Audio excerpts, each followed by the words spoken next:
Welcome to the Weekly Social, folks. Everything Katy, Fulshear, Richmond, Texas. Today we have Steve Walton here with Walton Consulting Solutions and Partners. Welcome, Stephen. Well, thank you, Richard and Priscilla. I appreciate the I'm invite. so glad you're here. I've So been, glad. I've been an avid fan. I've been an avid fan of the show. Thank you for having me on the platform. Yeah, You're you welcome. watch it. I do watch it. You do. You watch it live with us. I do. love that. Absolutely, yes.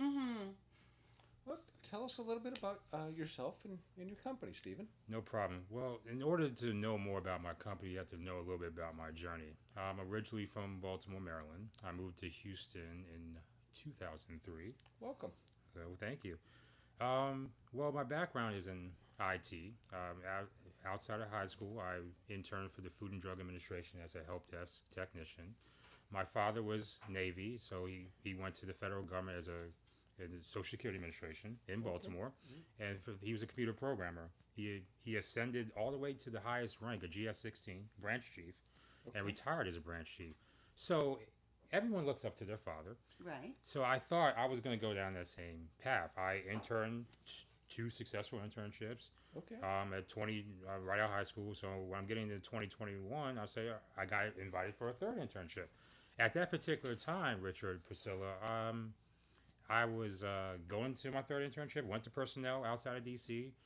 And the thing is, I thought I was going to be brought in as a government employee, but turns out the Bush administration at that time was contracting a lot of the government jobs out. So they were offering me as a private industry. Now, if anyone knows about private industry, and at that time, being a federal employee of the government, it was better to be a federal employee of the government for job security. Oh. You follow me? So, Okay. Because you have to have your contract. yeah, it's exactly. Welcome to my world. Well, Yeah, there you go. right, So, right. so fast forward, my dad retired from the SSA, Social Security Administration, in late 2002. He said, we're moving to home. And home is now Houston, Texas. Or his roots were Dallas, Tyler, Kilgore, and Houston. So this is kind of my... So he came back to where he came. He came back to his and what roots. You guys would. Okay. So now moving forward, how did I get to start my firm? Well, we all know here a little event called 2008. Yes. I was working. Yes. I was working, in IT and Office Max at the time, trying to move up the ladder in middle management, trying to extend.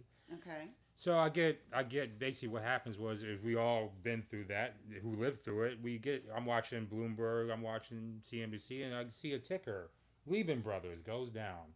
I said, whoa. And then right after that, it's almost like I get a call into the office saying, we're restructuring, Stephen. And basically you could take a severance and move on. And basically a couple months later, I was no longer working there. So this is where I started my entrepreneur journey. I took a 60% pay cut. Yeah, That year. really? But the cost of everything went up. Yeah. It did. Yeah. I took a pay cut that year. We Yeah. did that in order to keep all of our employees and not just lay somebody off. We all took a cut so we could all continue. Well, I've always worked 100% commission. That's what the market dictated for me. Oh, touche. Yes. So Yes. what I did was, after that parting of ways, I got into my entrepreneur journey. I started to change my way of thinking, the books I read, the people I associated with. A little book that changed my life, and a lot of you in real estate, called Robert Kiyosaki, Rich Dad, Poor Dad, right? Oh. So I think anybody... Brilliant book. Brilliant. Anybody to read. Brilliant. Oh, it's So just amazing. I got Wow, into I've read that my background's in IT. I minored in criminal justice, so I had a passion I wanted to be an attorney. My good friend, before I exited Office Max, showed me opportunity a year prior to the collapse called Legal Shield ID Shield. Called what? Prepaid Legal Services Incorporated. Okay. Now doing business as Legal Shield ID Shield. Got it. Yes, All right? yes. So this to save time on your platform. It's basically the same premise of health insurance, but doing it for your legal bills. We have a network of attorneys, 6,000. All 50 states, a provider firm, in Canada as well. We have all the law firms and attorneys. Average tenure with us is 19 years, and the average experienced attorney is 22 years. Oh, wow. So you cover all areas of law, and guess what? We serve 1.4 million families, okay? So that means a third of the membership fees go to these law firms every month. They get paid very well to be your number one client. And now for our members, they can have access to the justice system for a little bit over $1 per day. Wow. So you're saying our members. So you created how all this came together. No, I just You're just looking at the picture, the big picture of that scenario and how it all worked. Yes. Okay, I okay. mean, prepaid legal service incorporated has been around for 50 years. Yes. 50 years. It's not a fly by night operation. Mm-mm. So what I'm getting into is how I built. That was the epicenter of my firm. So if I'm telling my story, that's where I started, right? Okay. But here's the thing. I'm gonna step back, if I may. I was taught by my great father and mother, but my father, I learned a lot from the IT side. Was the programming side was flow charting. And when I looked at the crash, I said, how can I solve said problems? Not me, not a singular, plural. That's why you see partners. So I said, okay, I want to get with the best and the brightest of real estate. How do we get into 2008? How we're going to have multiple collapse, whether we deal with COVID, we dealt with 9/11, we dealt with the dot-com situation in 2000, right? We're going to deal with multiple crashes. My thing is, how can I work with the professionals in each field to solve that problem? So if we have another 2008, how can we deal with it? Much more efficiency. That's where it gets into my transition into financial services, into being a financial educator, because it all correlates. And here's why. When I do a financial plan, and we do it at no cost, which is a financial needs analysis, all right? One thing we do is when we get to the last step of the process, we say, how do we preserve the wealth? We get into estate planning. You see the correlation in the legal side? So what I wanted to do, in essence, is be a problem solver. And now what I'm branding myself as, even though I have an umbrella, that's based on partnerships. That's based on bringing the best and the brightest in their respective fields. I outsource when I need to. I have my core competency. Yeah. How do we solve the problem? Financial illiteracy is the biggest problem we're facing right now, hands down. The average person can't balance a checkbook today, Stephen. No. And that's sad. And No. the kids are not taught it in school anymore No. either. We No. were taught, but No.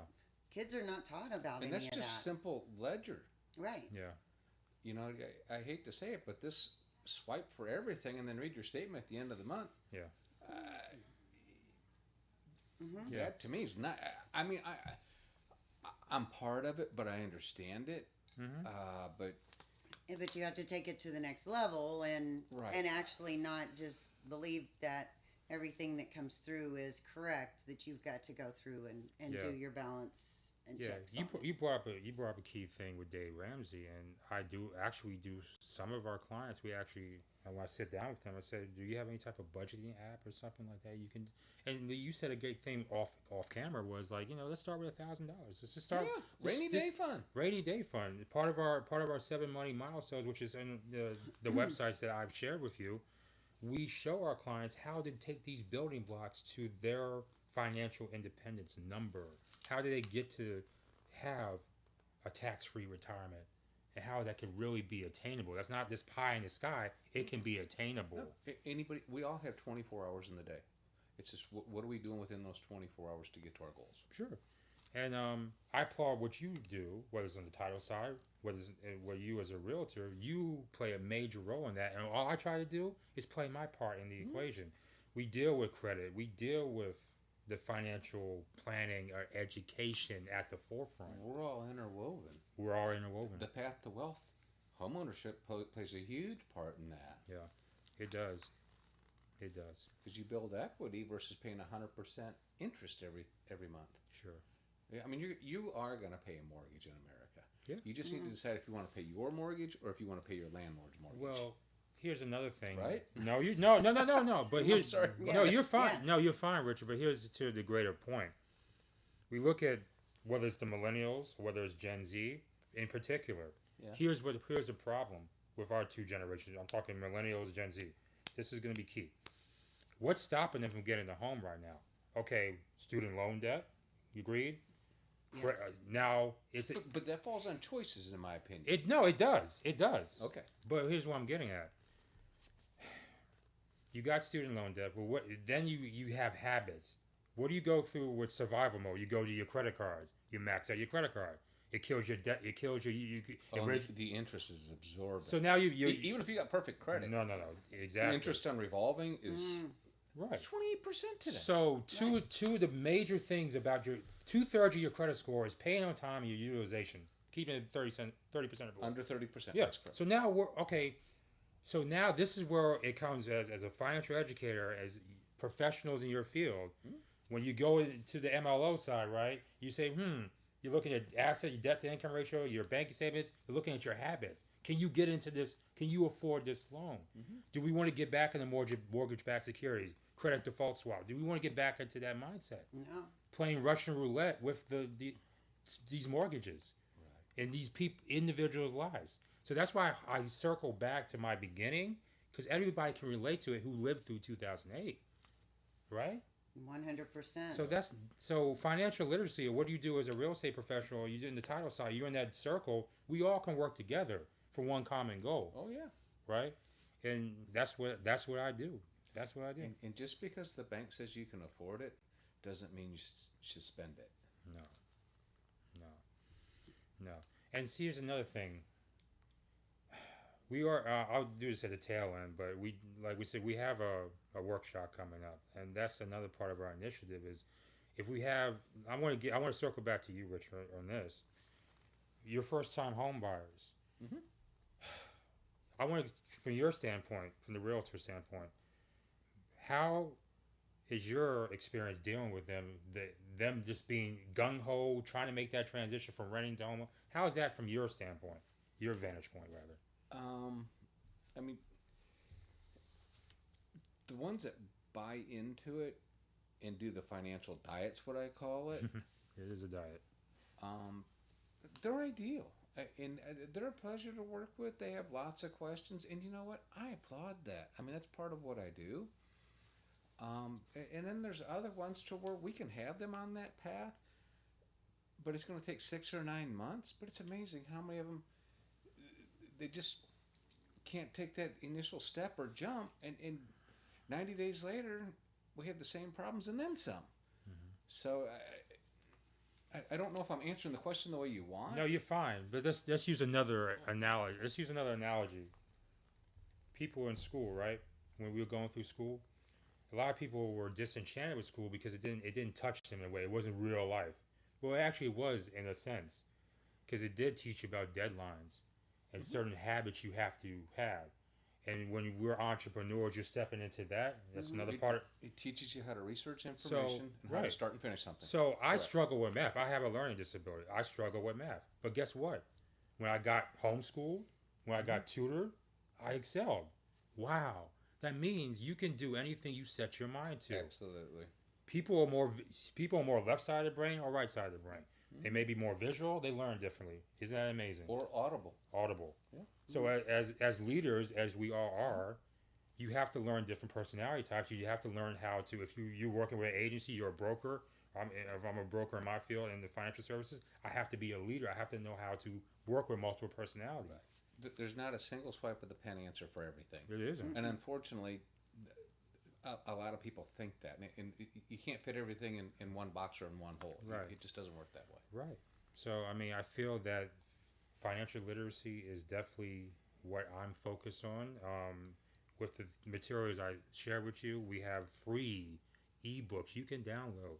Very short reads. They're attainable. They're put in layman's terms that people can understand. They can start the building blocks early. And if we get into later things, what we're doing with the youth, with entrepreneur initiatives we're doing, with really, now circle back to you, Priscilla. Guess what we're working on? Have you heard of the Heartland Institute of Financial Education? Yes. I just came back from a convention in Dallas in late January, early February, right in Plano.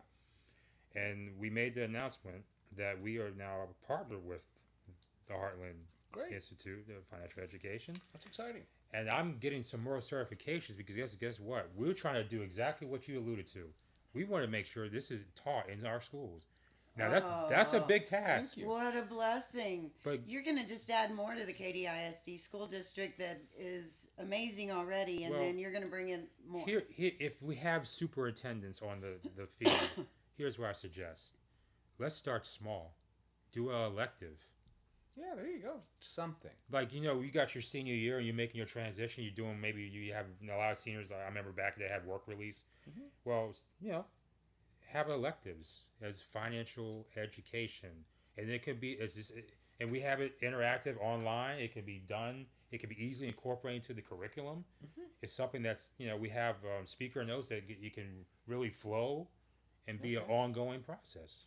Let's start small. That's awesome. That's Bravo. that's what we do. Yeah. This, So you went to this to learn more about it and to get Yeah. certified, Yeah. so that's something you can bring back. yes, I have a lot more work Mhm. to do, and that's a good problem to have. Yes. Yeah.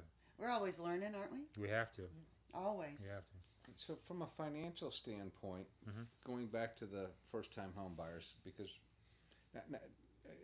I'm looking at it a little bit differently. Okay. A lot of people think that they have to have 20% down, and those are conversations that I have to have. My thoughts are, get into the home. If it's 3.5% down with FHA, we got you on the path. You're in a home. You're building equity. We can always refinance and get rid of the PMI, Right. which is the principal mortgage insurance Mhm. for those Mhm. on the acronym. Mm-hmm. And so, what is your thoughts on that? Depends on what stage they are in their lives. Sure. Because You know what I think about with that is, do they have some additional money set to the side to purchase the lawnmower, the washer, the dryer, the fridge? Yeah, in certain price brackets, Uh-huh. $500 will break a deal. Yeah. but see, here's the thing. It goes back to what we were talking about with the generational aspect. My mother and father are talking for me from above. Is you got to be. It's not a horse race. It's not like you got to keep up with the Joneses. You have to be ready to get into the home. Rent until you're ready to do otherwise. Don't jump onto this just because I have to get a. No. You do it when you're ready. You're doing when you have that habit. If you have the financial windfall, do conventional. Yeah. It's all about where you're at though. But you got to crawl, walk, run. My military side of me through my dad is crawl, walk, run. Right. Mhm. So you start with the FHA. My dad had VA loans all throughout his tenure when he got homes. But, and that is great for the vets. And a lot of vets don't even realize that they have that as a resource. Yeah. It's 100% financing, preferred rates. I mean, it's a great resource. And thank your Yes. father very much for his service. No, thank you. Yes. Thank all that served. But I think going back to your point, Richard, here's the thing. It goes back to multiple streams of income. Because even you look at the MLL side, you're looking at a debt to income ratio, but part of that debt is whether they have their core job or they have their 1099 income coming in too. When you have additional streams of income, that can help leverage putting more down, True. making wise investments, so you True. have the money to, Mhm. to get that all you want for your home, and not. It goes back to a partnership. It's a partnership. Mhm. It's a partnership, but you got to be patient with it. You deal with it all the time, Richard. It's a mindset. It's habits. Because when on the MLO side, they're looking at your habits, like you're looking at your bank statements. Are you really? Your habits create your future. It is. But again, anything is attainable if you're willing to be coachable, and when you're dealing with your clients, you're doing a heck of a job doing that. But it's a process. You have to be willing to commit to that mortgage, the property taxes, and the HOA is all intertwined. See, that's why when you go to a first-time homeowner, you got to learn all this stuff, because you're getting to a different. You're not renting anymore. It's home ownership. And the new homes, how the taxes change Oh, God. after, and just different things. You need that to people have a don't loan know. officer that prepares you and a good agent that prepares you. Yeah. 100%. Yeah. Because the builders, not all, but I mean, there's been circumstances out there that, unbeknownst to the buyer, they were only taxed on the dirt, which that lot had a value of $40,000 or whatever. So the taxes were very minimal that year. Now he's got an escrow shortage that he has to make up on year 2.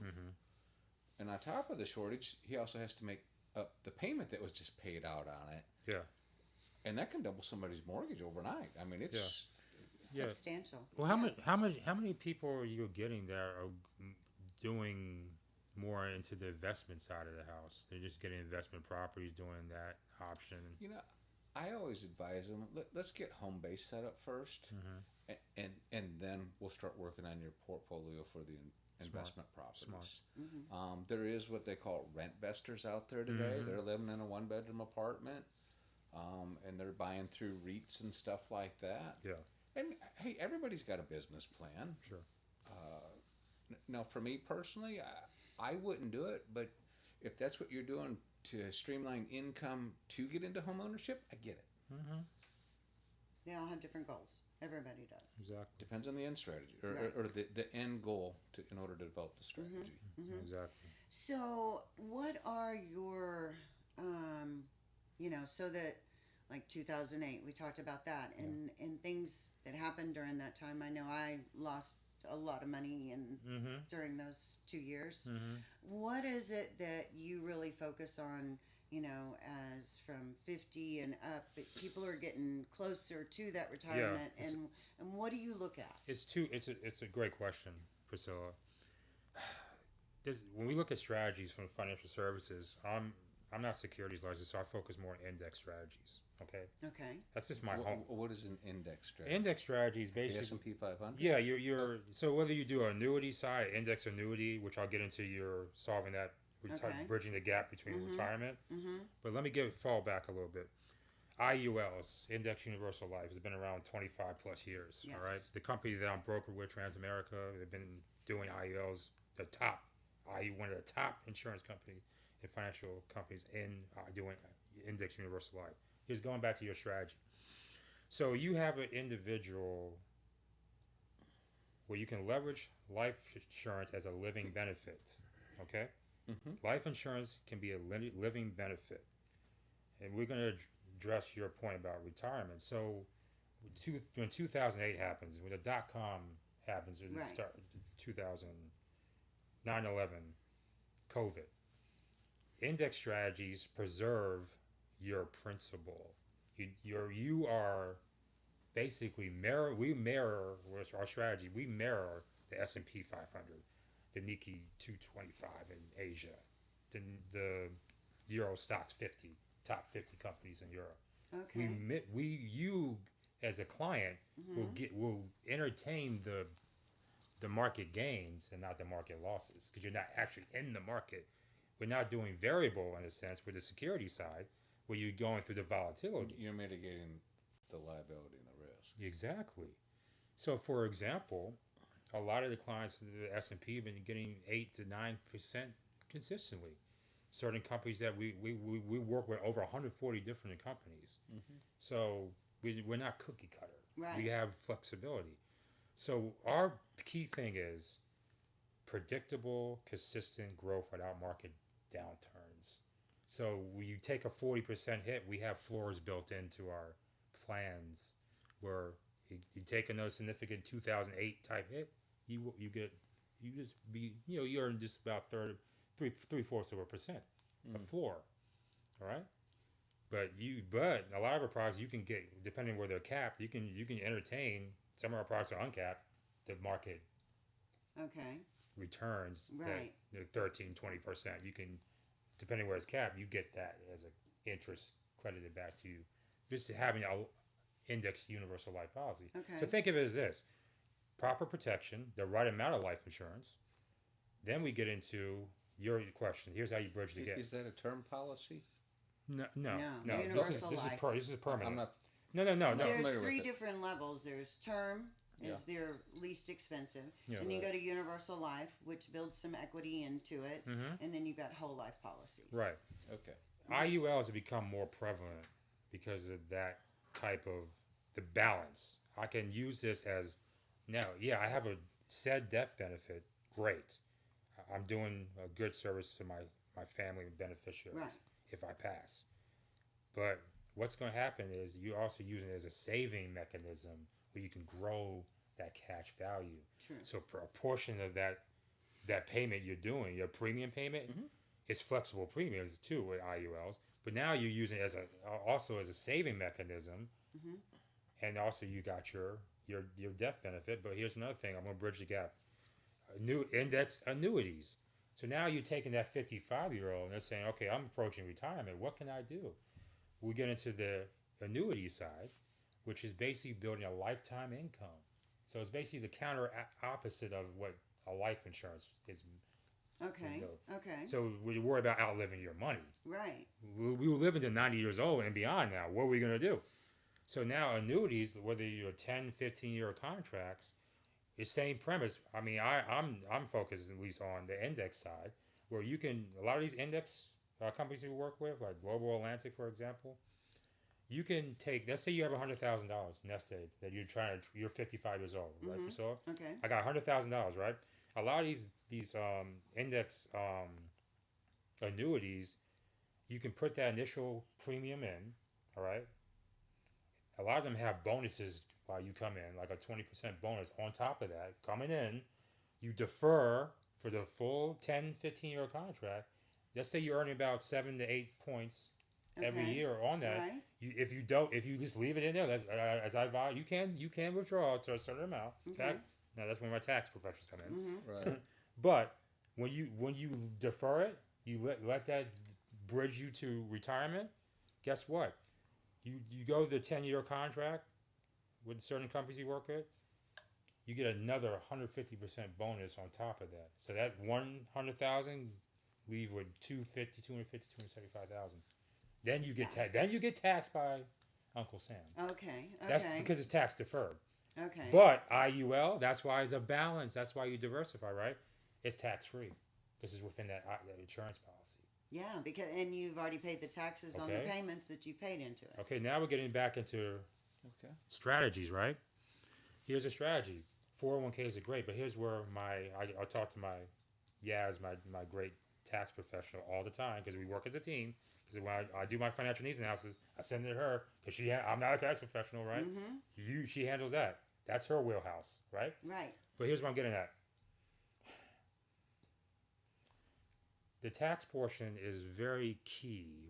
How you get taxed, right? So that's why you have a balance. So when you have that cash value building up, again, it takes 5 to 10 years to.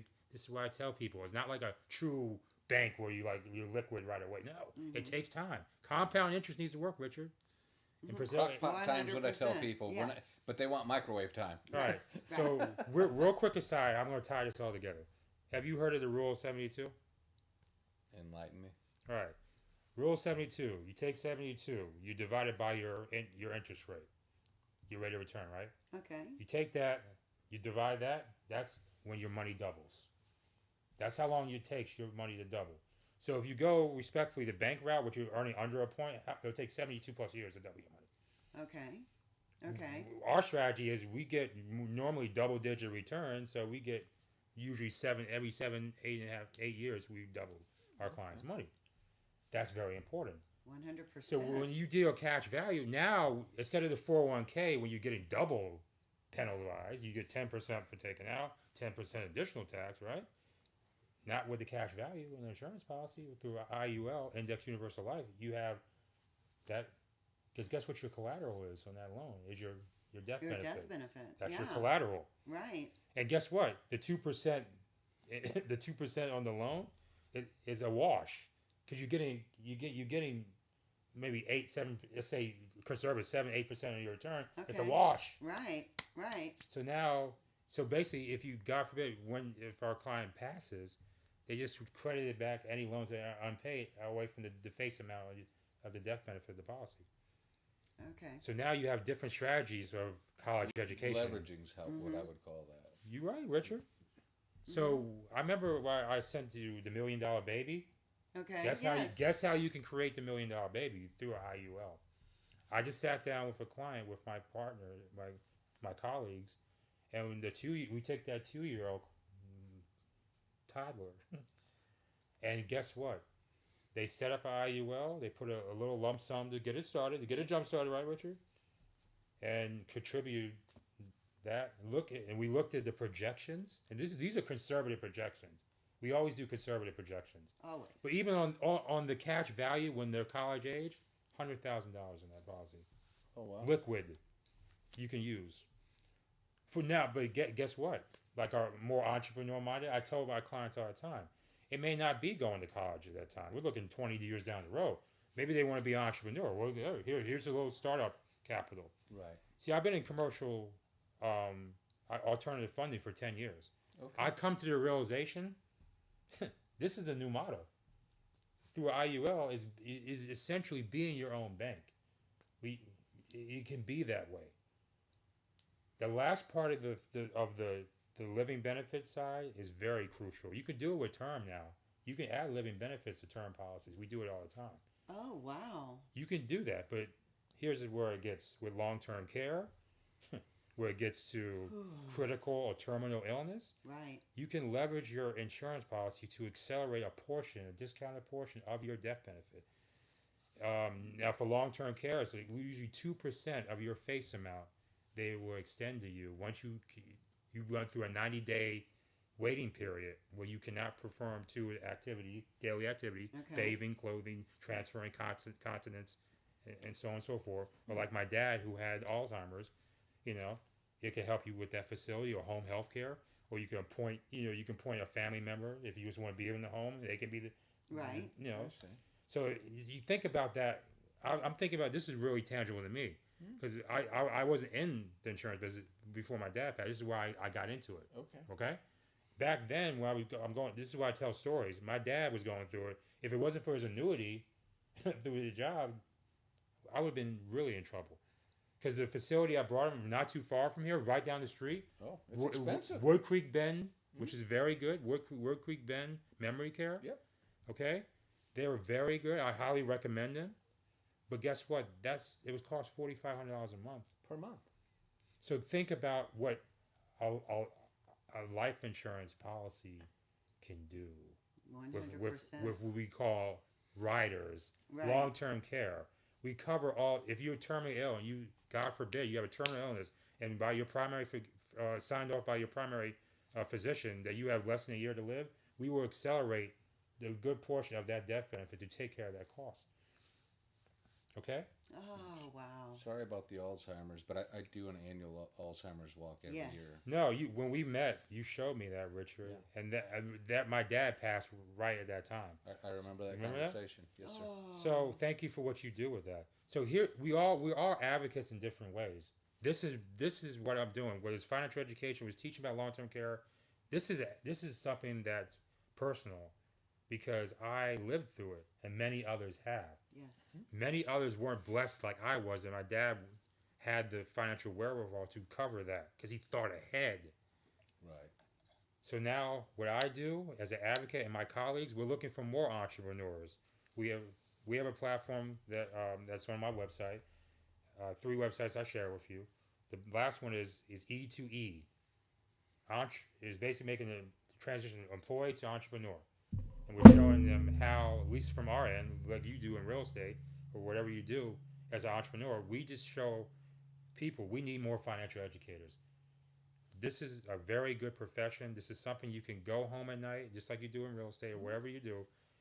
The best feeling on this earth is to love what you do, and you can actually go to sleep at night knowing you made a difference In somebody's life. Yeah. Because how many GoFundMe's have you seen in your social media feed of people that passed away, didn't even have we do final expense. Oh, yeah. If you're at a certain point, you can't afford the IUL, you can't afford anything else, get a final expense policy. The average, I've been through Smith's Funeral Home, another plug, exceptional. But the average funeral costs about $13,000 to $15,000. That's not including the other things I had to do. Right. But it costs like at least $13,000 to $15,000. Yeah. Think about that. And that's not no legal proceedings. No. That's not probate. That's just the funeral. Yeah. That's correct. Mm-hmm. So how can we as leaders, as the best thing you can do as an advocate, and thank you for giving me this forum today, Sure. is you can solve so many problems. It feels good to solve problems.